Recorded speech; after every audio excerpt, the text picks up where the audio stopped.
오순절 9번째 주일입니다.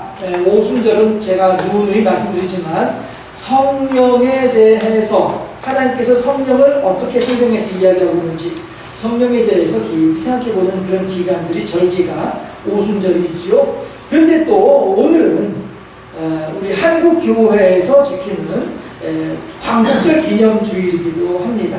그래서 오늘은 광복절에 맞추어서 마침 요즘 시국도 일어나니까 광복절에 맞추어서 함께 오늘 본문 말씀을 생각해보는 시간을 갖기를 원합니다.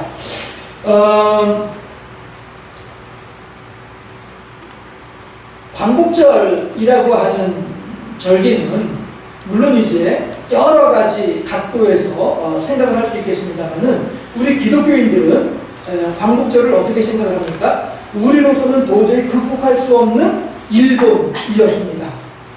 여러분들이 보셨는지 모르겠는데 얼마 전에 텔레비전 드라마로 녹두꽃이라고 하는 드라마가 있었어요. 그 드라마는 예전에 이제 동학 농민 전쟁, 그러나 실은 그것은 일본을 향한 일본 제국주의를 향한 항거였었죠. 해서 그 당시에 이제 내용을 소재로 드라마를 만들었었는데 거기에서 큰 흐름은 뭐였냐면 조선은 그 당시에 조선은 결코 일본을 이길 수 없다는 것이 큰 주제였었어요. 동학혁명군은 죽창을 들고 싸우러 나아가는데 저쪽 일본에서는 기관총을 들고서 싸우니까 도저히 이길 수가 없는 전쟁이었던 거죠. 벌통 양봉하는 업자들 벌통 하나를 말벌 한 마리가 초토화시킬 수가 있습니다. 벌통 하나를 수천 마리 벌들이 있는 벌통 하나를 말벌 한 마리가 싹 다 전멸시킬 수가 있습니다. 그런 것과도 마찬가지로 일제가 동학혁명을 보게 되면요, 그러한 강력한 무기로 우리나라를 이겼어요. 억눌렀던 것을 이야기하는 것이 이번에 녹두꽃이라고 하는 그 드라마였었습니다. 그런데도 불구하고 우리들은 도저히 벗어날 수 없을 것 같았던 일본 제국주의를 이제 우리가 줄여서 일제시대라고 얘기를 하잖아요. 예, 일제시대가 일본 제국주의 시대라고 하는 말을 줄여서 일제시대라고 하죠. 요즘에는 강점기라고도 표현을 하죠. 강점기가 뭡니까? 강제로 점령한 시기이죠. 나는 결코 원하지 않았으나 그들이 무기를 들고 들어와서 우리들을 죽여하고 위협을 하면서 강제로 점령했단 말이에요. 그래서 일제강점기라고도 요즘 얘기를 하죠. 그런데 그 도저히 이길 수 없는 일본을 우리가 어떻게 벗어나서 오늘 이렇게 자주 국가로서 우뚝 설 수 있었겠느냐? 거기에는 다시 말씀드리지만 여러 사람들이 각자 자기 나름의 관점에서 해석을 하고 이해를 할 수 있겠으나 우리 기독교인들은 어떻게 이해를 합니까? 하나님께서 일본 사람들을 우리나라에서 물러나게 하심으로 말미암아 우리나라가 이렇게 자주의 국가가 될 수 있었다라고 우리들은 그렇게 신앙 고백을 하고 있는 것이죠. 그래서 우리들은 이 광복절 기념주의를 맞아서 하나님께서 우리들에게 베풀어 주신 은혜를 깊이 감사하면서 아이고 하나님, 그때 우리가 일제강점기를 맞아서 옴짝달싹 못하고 어쩔 수 없는 상황이었는데 우리나라에 이렇게 부강함을 허락하여 주시니 참으로 감사합니다 하는 고백을 하는 날이 광복절 기념주일이다라고 하는 것이죠. 그런데 우리나라와 일본의 이 악연은 일제강점기 때만 있었던 것은 아니었습니다. 물론 삼국시대, 신라시대, 신라, 백제 이런 나라에서는 우리나라에 이제 그 당시에 우리나라의 선진 문물을 일본에다가 전달해 주었다라고 하는 것이 여러 역사적인 자료를 통해서 드러나고 있는 사실이죠. 물론 일본에서는 절대 인정하지 않고 있지만 말이죠. 예. 해서 그렇게 신라시대 때만 하더라도 일본과 우리나라는 사이좋게 지냈어요. 도리어 일본이 우리나라에게 형님의 국가 혹은 아버지의 국가라고 이렇게 이해를 하면서 지내던 그런 때가 있었다는 것이죠. 실제로 백제가 망하면서 혹은 그 이전에라도 백제의 왕족이 일본에 내려가서 일본의 왕조 국가를 건설했다라고 하는 그런 기록도 있어요. 시기가 정확하지 않은 뿐이지 백제의 왕족이 일본에 가서 왕국을 세웠다라고 하는 기록은 분명히 있을 정도로 그때 그렇게 일본과 우리 한반도와 일본 열도가 사이좋게 잘 지냈다는 것이죠. 그런데 고려 시대를 지나고 조선 시대를 거치면서 일본과 한반도, 조선은 이제 그 갈등을 시작하게 되는 것입니다. 그렇게 하면서 본격적으로 이제 드러났던 갈등이 뭐였냐면은 그 임진왜란이죠.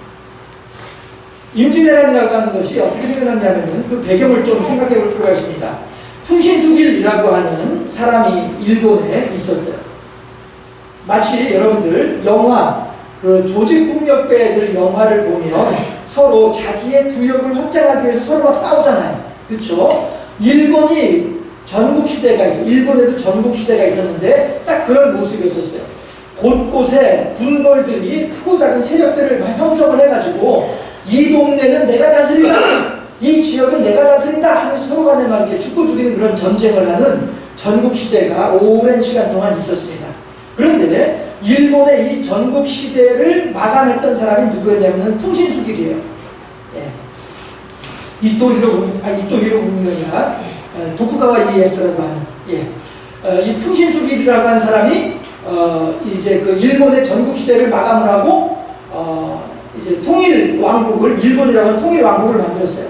그랬는데 문제는 뭐냐면 그의 부하들이에요. 이 부하들이 어차피 예전에 각자 자기 나름대로 이제 큰 소리 치고 다리 좀 털던, 이른바 표현하기로 그 지역에서 다리 좀 털던 이런 사람들이었는데 풍신수길의 무력에 어쩔 수 없이 항복하고 와서 신하로 있으나 언제든지 풍신수길이 나이마다 늙어지고 약해지게 되면은 그를 죽이고 반란할 수 있는, 반역을 일으킬 수 있는 가능성이 있는 그런 군벌들이 여전히 많이 남아있단 말이에요. 이러니 풍신수길이 어떻게 생각하냐면은, 야, 어떻게 하면은 이것들을 내가 한꺼번에 싹 다 제거할 수 있을까 생각하다가 옳지! 라고 한 가지 장꾀를 생각해낸 거예요. 그게 뭐냐면은 그 당시에 중국은 명나라에 있었습니다. 그래서 풍신수길이 일본 전국에다가 뭘 얘기를 하냐면은 정명을 선포를 한 거예요. 명나라를 정복하자. 이거를 선포를 하고서 군대를 모은 거예요. 그리고 그 명나라로 가는 군인들을 누구로 편성을 했겠어요? 자기에게 언제든지 반란을 일으킬 수 있는 가능성이 있는 사람들, 이런 사람들만 블랙리스트 딱 만들어가지고 다 추려서 그런 사람들을 명나라로 보내는 군대에다 편성시킨 거예요. 그러면 그 일본 사람들이 명나라를 가기 위해서 어디로 가야 돼요? 조선 땅을 건너가야 되거든요. 그래서 생겨난 게 임진왜란이었다는 것이죠. 임진왜란이 달래 생긴 것이 아니고 풍신수길이라고 하는 한 사람의 정권 야욕 때문에, 풍신수길의 장괴 때문에 임진왜란이 생겨나고 임진왜란으로 얼마나 많은 불행한 일들이 있었더냐라고 하는 것이죠. 그건 일제강점기도 마찬가지입니다. 일제강점기가 어떻게 해서 생겨나게 됐냐면은 일본은 메이지 유신이라고 하는 그 나름대로의 이제 혁신 과정을 통해서 급작스럽게 부강한 나라가 됐어요. 무기도 강해지게 되고 경제력도 풍성해지게 되고 물건도 많이 만들어내는 이러한 제국 시대를 일본도 이제 맞이하게 됐다는 것이죠. 제국주의 시대를. 그러니 제국주의 시대에는 어떤 게 유행이었느냐 하면은 다른 나라, 힘없는 다른 나라를 쳐들어가서 그 나라의 임금의 목을 귀 흔들고서 너 내 말 안 들으면 죽여? 이렇게 위협하는 것이 제국시대거든요. 그러면은 가서 위협을 하면서 뭘 하냐면은 너희들 그러니까 내 나라에서 만든 물건들 너희들 이거 사. 우리나라는 이거 100원에 팔고 있지만은 너희들은 이거 200원에 사. 이렇게 하는 것이 제국시대거든요. 말이 좀 옆으로 셉니다만은 얼마 전에 뉴스에 그게 나왔죠. 우리나라 지하철 1호선이 미쓰비시거든요. 전철 만드는 회사가. 그런데 그 미쓰비시가 일본에서 팔던 가격보다 40%를 더 우리나라에 덧붙여서 팔았어요. 그러니까 자기네 나라에서 100원에 파는 물건을 우리나라에서는 140원에 팔았어요. 그리고 이거를 아예 그 지하철 만드는 돈을 일본에서 우리나라에 차관으로 빌려주면서 그걸 아예 조건을 달았어요. 너희들 우리나라 돈 쓰려면은 우리나라 물건 사가야 돼 라고 하는 거예요. 다른 나라 물건으로 쓰면 안 돼. 이걸 계약으로 넣어놓은 거예요. 그러니 꼼짝없이 그 일본의 제품을 사야 되는데, 그러니까 일본에서 뭐라고 얘기하냐면 이거 우리 계약서 쓰는데 자기가 나라에서 100원이란 말은 하지 않고 이거 140원짜리야 이렇게 하고서 물건을 팔았던 거죠. 그게 얼마 전에 그 기록이 나왔어요. 그랬는데 또 하나 뭐가 있었냐면은 이거 일본 도서관에서 나온 자료인데 국회에서 그 당시 일본 국회에서 청문회를 같은 비슷한 질문을 했어요. 그 남은 돈 가지고 뭐 했냐? 라고 했더니 뭐라고 대답을 하냐면은 일부 그 남은 돈 가운데 40원이잖아요. 대당 남은 돈 가운데 일부는 한국 정부에 뇌물로 주었다. 이렇게까지 이게 국회 기록에 나와 있어요. 일본 국회 기록에. 아무튼 그 일본이라고 하는 나라가 어떻게 우리나라의 경제를 수탈해 갔는지에 대해서도 보여주는 또 단적인 하나의 모습이기도 합니다. 어쨌든 그렇게 해서 일제강점기가 그렇게 해서 시작된 거예요. 일본에 있는 물건들을 팔아넘길 나라, 팔아넘길 시장이 일본에서는 시장이 더 이상 없다 보니까 우리나라를 와서 우리나라의 역사를 치고 흔들면서 이거 물건 사! 이거 우리나라에서 100원짜리인데 너희들은 이거 200원에 사! 이런 식으로 팔아넘긴 거란 말이죠.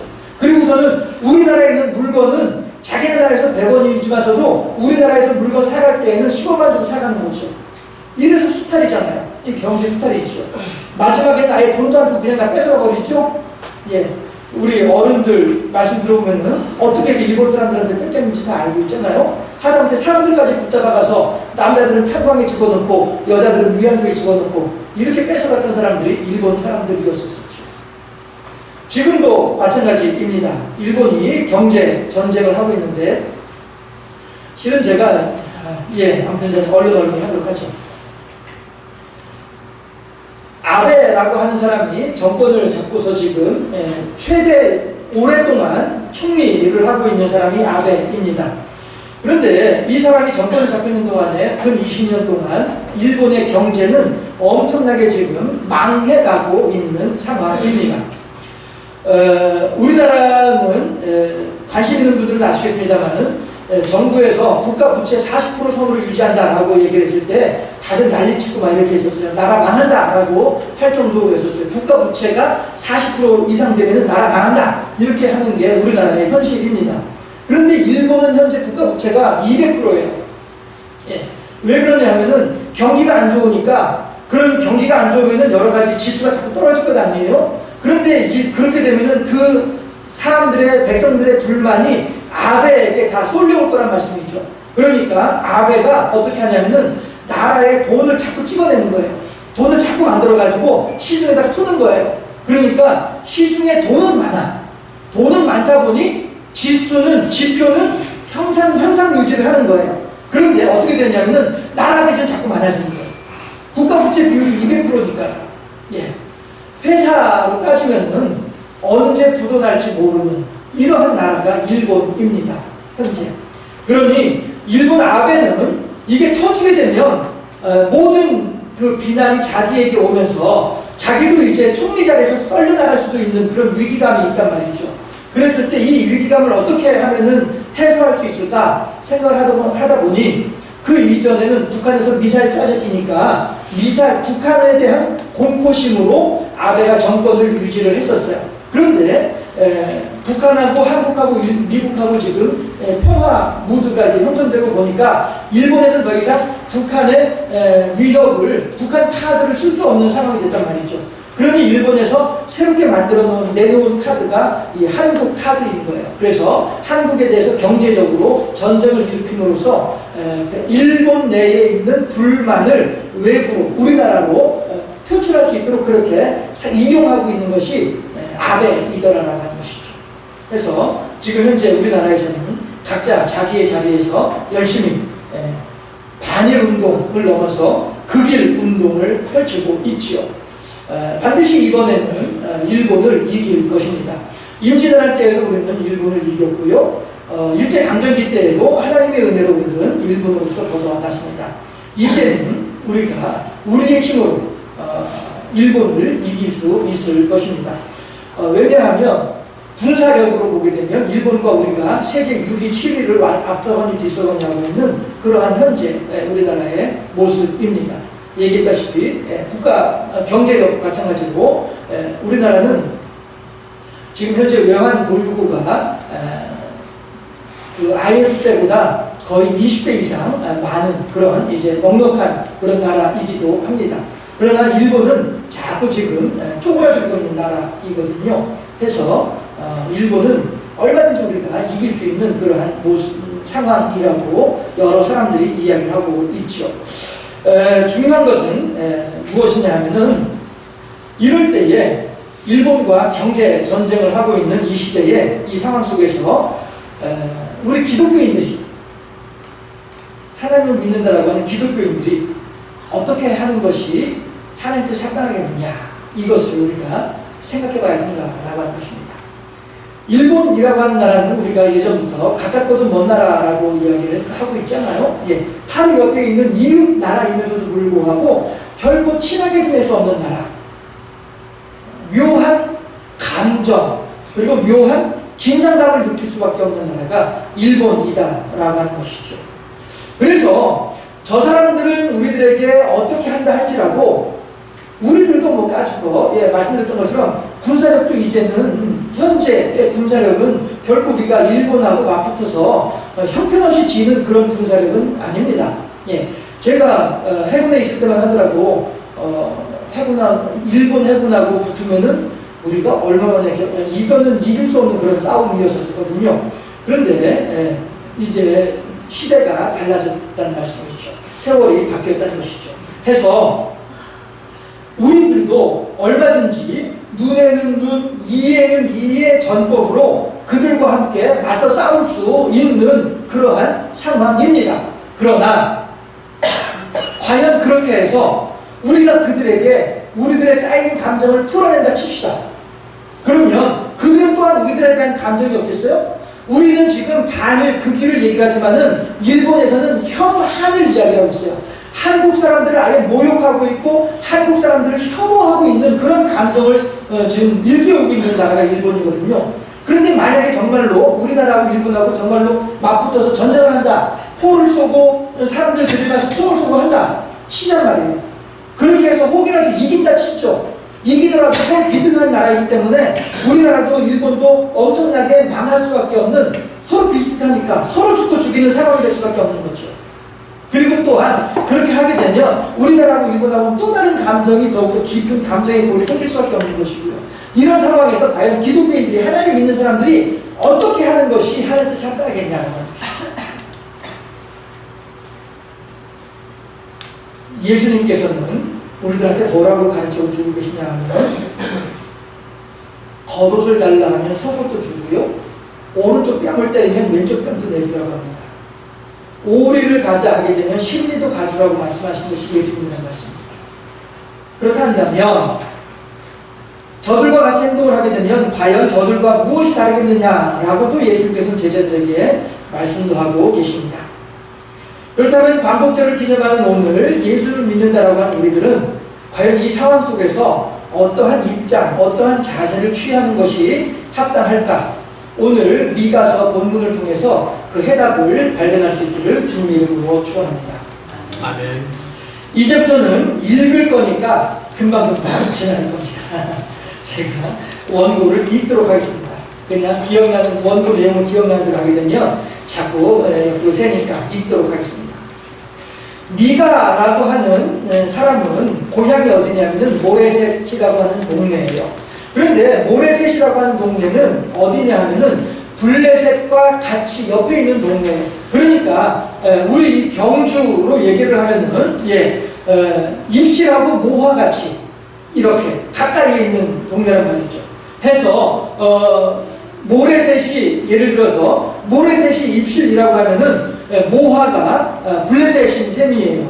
그렇게 가까운 곳에 있다 보니 언제든지 블레셋 사람들이 도적이 되어져 가지고 도적대가 돼 가지고 모레셋에 쳐들어와서 모레셋에 있는 모레셋은 이제 이스라엘 나라이니까 쳐들어와서 이 나라 사람들이 농사 지은 것들 다 뺏어가고 말한 들 죽이고 이렇게 하는 일들이 수시로 있었던 곳이 모레셋이었더라라고 하는 것이죠. 그러니 미가가 바로 그 모레셋에서 태어나서 자라고 이렇게 성장한 사람이 미가라는 말씀이죠. 그러면 미가의 감정 속에, 미가의 기억 속에, 미가의 경험 속에서 이 블레셋이라고 하는 민족에 대한 감정은 지금 우리가 일본에 대해서 가지고 있는 감정과 더하면 더했지 덜하지는 않을 거라는 생각이 들어요. 미가가. 그렇지 않겠어요? 그런데도 불구하고 우리들은 그래서 지금도 한일전 하게 되면 무조건 이겨야 되잖아요. 그렇죠? 축구 막 선수들조차도 긴장하잖아요. 한일전이기 때문에 지면 안 된다라고 하는 긴장감 속에서 했었습니다. 이렇게 얘기를 하고 말이죠. 예. 지금도 마찬가지로 우리나라 사람들은 일본에 대해서 묘한 긴장감을 가지고 적대감을 가지고 살고 있는데 미가라고 하는 사람이 블레셋에 대해서는 얼마나 심각한 적대감을 가지고 살았겠느냐라고 하는 것이에요. 그럼에도 불구하고 그 미가가 오늘 미가서 4장 말씀을 통해서 성령의 충만한 가운데 하나님의 말씀을 선포를 하고 있는데 그 하나님의 말씀이 무엇이냐라고 하는 거예요. 그것은요 3절 말씀부터 한번 읽어보도록 할까요? 4장 3절만 읽어보겠습니다. 합독합니다. 3절 말씀. 그가 많은 민족들 사이의 일을 심판하시며 먼 곳 강한 이방 사람을 판결하시리니 무리가 그 칼을 쳐서 보습을 만들고 창을 쳐서 낫을 만들 것이며 이 나라와 저 나라가 다시는 칼을 들고 서로 치지 아니하며 다시는 전쟁을 연습하지 아니하고. 아멘. 저는 그동안에 이 창을 쳐서 낫을 만들고 칼을 쳐서 보습을 만든다라고 할 때에 이 낫을 만들고 보습을 만든 사람들이 전 이스라엘 사람들인 줄로 생각을 하고 있었어요. 솔직히 지금까지 그랬는데 이번 설교를 준비하면서 본문을 묵상하다 보니까 아니, 칼을 쳐서 낫을 만들고 창을 쳐서 보습을 만드는 사람들이 이스라엘 사람들이 아니에요. 누가 그걸 만들어요? 블레셋 사람들이 그걸 만들어요. 3절 말씀 다시 한번 잘 보세요. 3절 말씀을. 그가, 여기서 말하는 그는 누구예요? 하나님이죠. 많은 민족들 사이의 일을 판결하시며, 많은 민족들이 누구예요? 이방 민족들이죠. 이방 민족들이 지금 이스라엘을 괴롭히기 위해서 시시때때로 무기를 들고 칼과 창을 가지고 쳐들어오는 나라들이 이방 민족들이란 말이죠. 해서 많은 민족들 사이의 일을 심판하신다는 거예요. 네 녀석, 너희 잘못했잖아. 심판한다는 것이죠.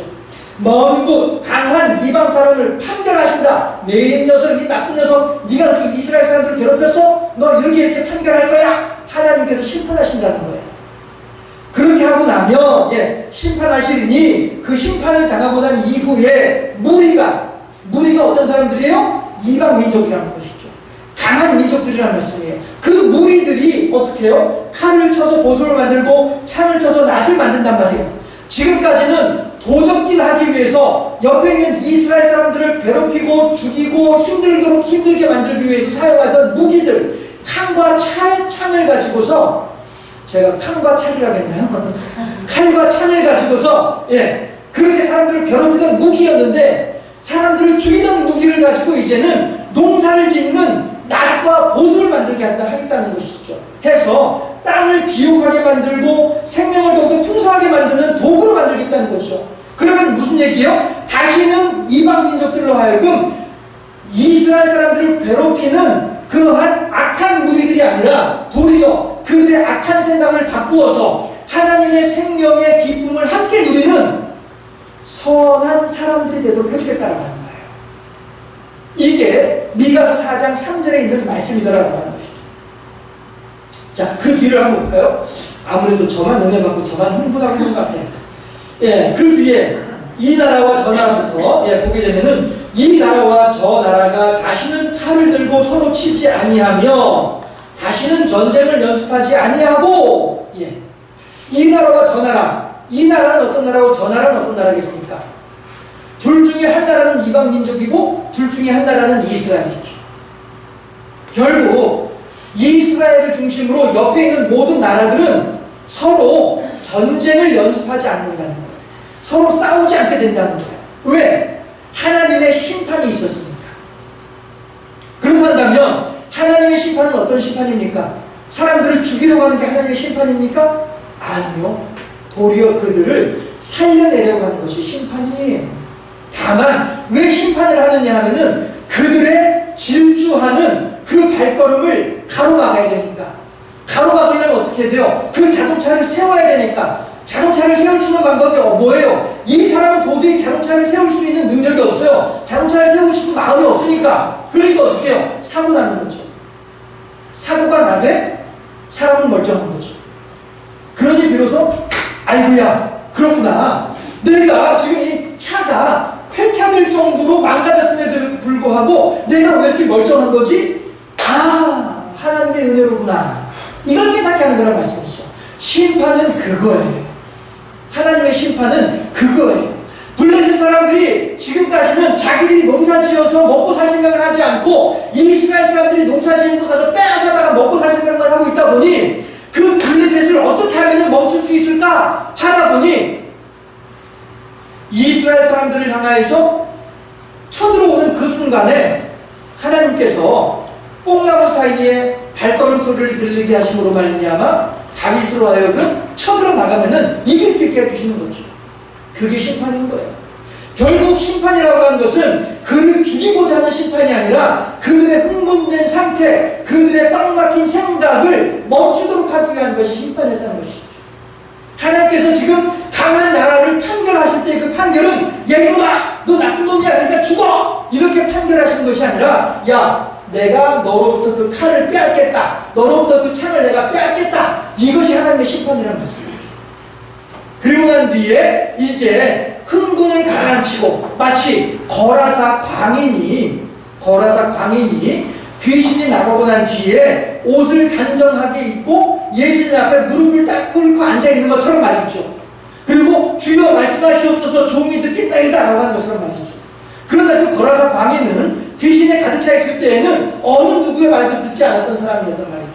마찬가지로 블레셋도 강한 이방 민족들도 하나님께서 그들의 힘을 싹 빼놓고 그 다음에 하나님 앞에 딱 무릎 꿇고 옷을 정갈하게 차려입고 하나님의 말씀에 집중하는 이런 민족으로 만들어주겠다는 것이에요. 하나님의 심판은 거기에 있는 것이죠. 나의 말에 귀를 기울이는 사람들이 되도록 하겠다. 나의 말을 청종하는 자가 되도록 해주겠다. 이것이 심판의 목적이라는 말씀이에요. 그렇게 심판을 하시고 난 뒤에는 이제 이 무리들이 하나님의 말씀을 듣다 보니 아하 그렇군요. 나의 사랑하는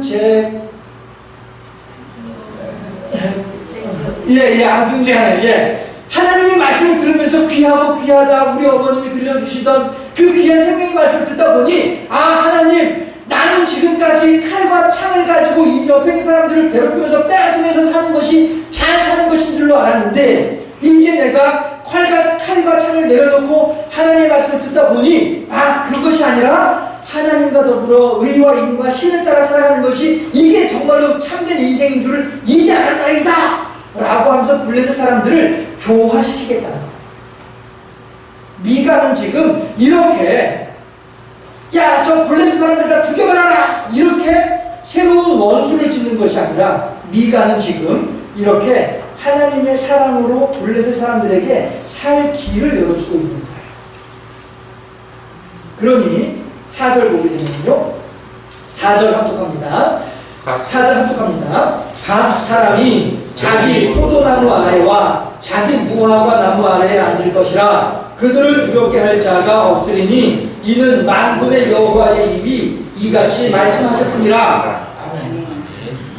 블레셋 사람들이 이제는 낫과 보습을 가지고 농사를 지으면서 각자 자기의 포도나무와 자기의 무화과 나무 아래에 거하게 될 것이다 라고 하는 것이죠. 이게 뭐예요? 내 팔 내가 흔들고 네 팔 네가 흔든다는 거죠.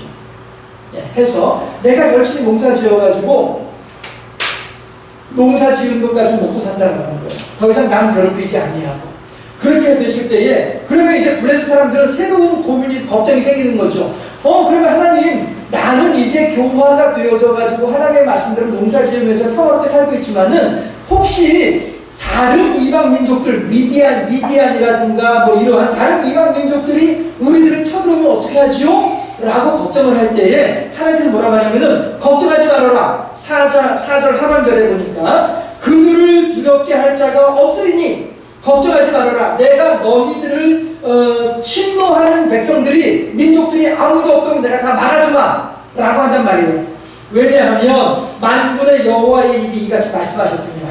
하나님께서 이렇게 약속하시다는 거예요. 내가 너희들 다 지켜줄게. 걱정하지 마. 너희들 무기 들고 있지 않아도 너희들 내가 안전하게 지켜줄게. 하나님께서 어떻게 블레셋조차도 이방 민족들조차도 하나님께서 지켜주시겠다라고 미가는 노래하고 있는 거예요. 과연 우리들이 지금 일본을 향해서 그렇게 선처를 베풀 수 있을까요? 예수 믿는 사람들의 숫자가 여기에 있습니다.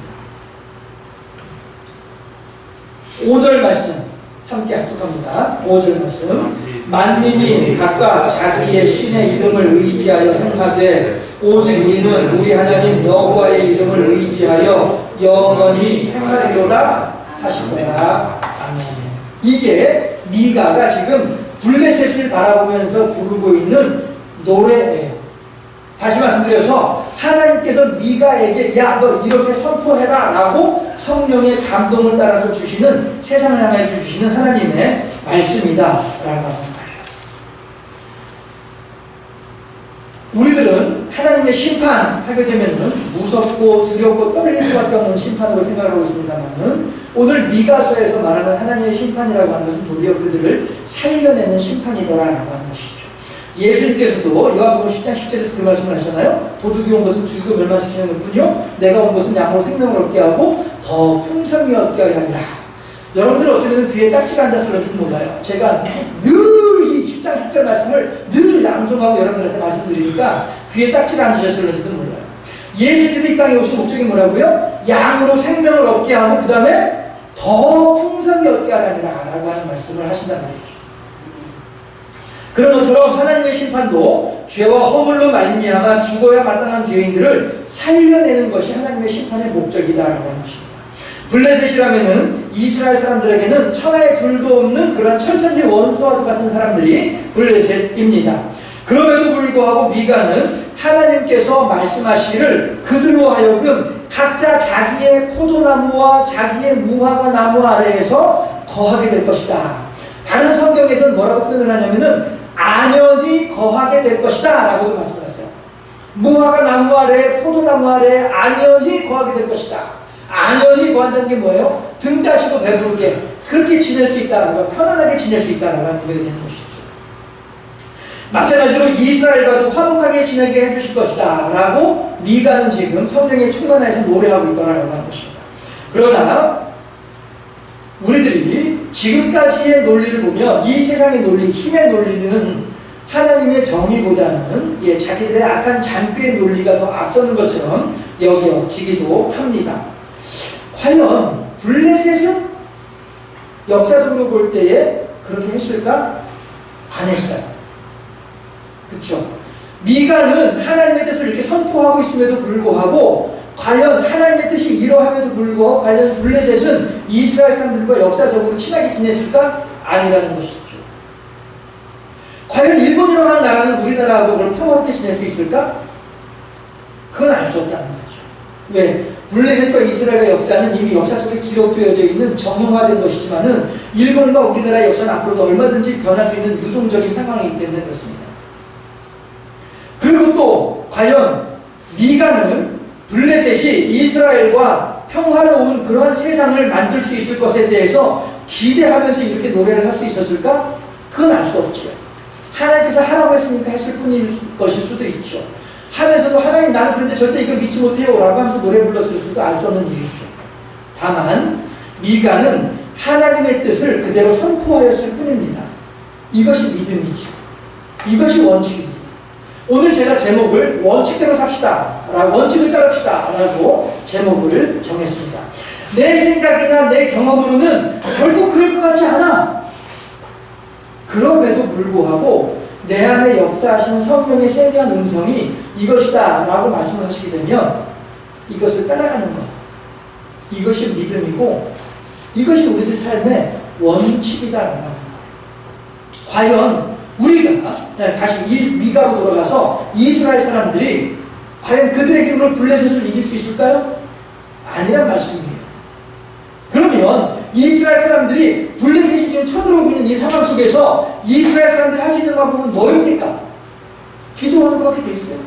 하나님을 의지하는 것밖에 더 있어요. 하나님, 지금 블레셋이 칼과 창을 가지고 우리를 쳐들어오고 있어요. 우리를 죽이려고 해요. 어떻게 하면 좋아요? 하나님 도와주세요. 이것이 이스라엘 사람들이 할 수 있는 오직 유일한 방법이란 말씀이에요. 우리나라가 지금 일본을 향해서 아까 말씀드렸던 것처럼 서로 칼과 창을 가지고 쳐들어가서 서로 한번 싸워보자 이것이죠. 이기든 진다 한번 싸워보자. 너 죽고 나 살자 하는 마음으로 싸웠다 치죠. 그래서 혹이라도 우리가 이겼다 치죠. 이기고 나면 그 다음에 무슨 일이 있습니까? 일본에서 또 다른 원수를 짓고서 또다시 우리나라에 쳐들어오고 서로 간에 감정의 골만 깊어질 뿐이라는 말씀이죠. 그렇다면 이 상황 속에서 우리 기독교인들은 어떻게 되겠느냐? 기독교인들이 가지고 있는 원칙은 무엇이 되겠느냐? 하나님을 향해서 기도하는 것밖에 없다는 것이죠. 하나님의 개입하심을 소망하는 것밖에 없다는 것이죠. 하나님께서 블레셋을 심판하시고 많은 이방 민족들을 심판하실 때에 그들은 비로소 칼과 창을 쳐서 낫과 보수를 만들어서 평화로운 상황을 만들어낼 수가 있게 되는 거예요. 해답은 하나님밖에 없다는 것이죠. 우리들이 어떠한 해답을 가지고 있다 할지라도 그것은 정답은 아니에요. 단순간에 해결책일 수밖에 없다는 것이죠. 진정한 해결책은 누가 가지고 있어요? 하나님께서 가지고 계시다는 것이죠. 물론 우리가 일본을 향하여서 열심히 반일 운동하고 극일 운동해야만 합니다. 왜? 이것이 일본을 향한 하나님의 심판의 도구일 수도 있으니까요.